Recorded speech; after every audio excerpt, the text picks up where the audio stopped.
The IAJ was formed from the merger of the Jamaica Association of General Insurance Company, otherwise called JAGIC, and the Life Insurance Companies Association, otherwise called LICO. There are 9 general insurance companies in Jamaica and 6 life insurance companies. So far, so good. We have been happy together and look forward to the next 10 years. At the end of 2014, we had assets of $321.2 billion, representing some 14% of the financial sector by assets. Our mission is to protect your loved ones and your property in times of adversity. Our relationship with the public is a strange one. People do not like to hear about insurance. But when somebody dies or somebody gets sick or the house or the car mash up, the first thing you hear is, where is insurance? As we face another hurricane season, so far we have been spared. But in consideration for our Caribbean neighbors, we must remember in our prayers the people of Dominica and currently Bahamas who have faced Hurricane Joaquin. In 1988, we had our own encounter with Hurricane Gilbert, which wreaked havoc on our fair land. The insurance industry was able to rebuild with the help of over $4 billion of insurance claims paid. Today, our focus is on health, with this another IAJ Health Fair, while we stand ready to pay health, critical illness, and personal accident claims. We wish to focus on prevention. With the financial constraints we are facing under the IMF program, the government lacks the resources to do what it would like in our health sector. It means that all of us will have to exercise more personal responsibility with respect to our health.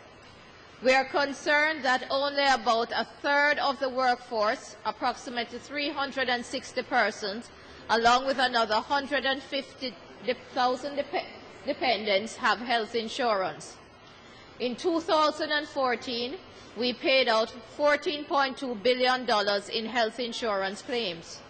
While we have no difficulty paying benefits of our insurance policies, we have been plagued with, over the last years, an increase in insurance fraud. This is a worrying trend because at the end of the day, insurance fraud will result in higher premiums to all. Please join us to stamp out this awful practice.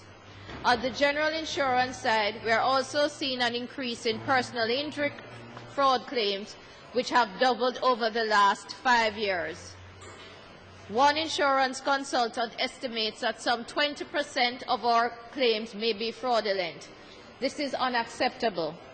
Please help us with this to stamp out this problem, as it is in everybody's interest. Remember, who pays for insurance fraud? You do.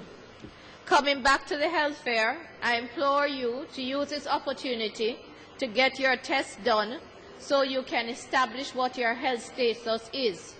Then you will be in a position to take corrective action where necessary. We have a number of health talks lined up which will give you vital information to deal with your health issues. Make the most of the opportunity.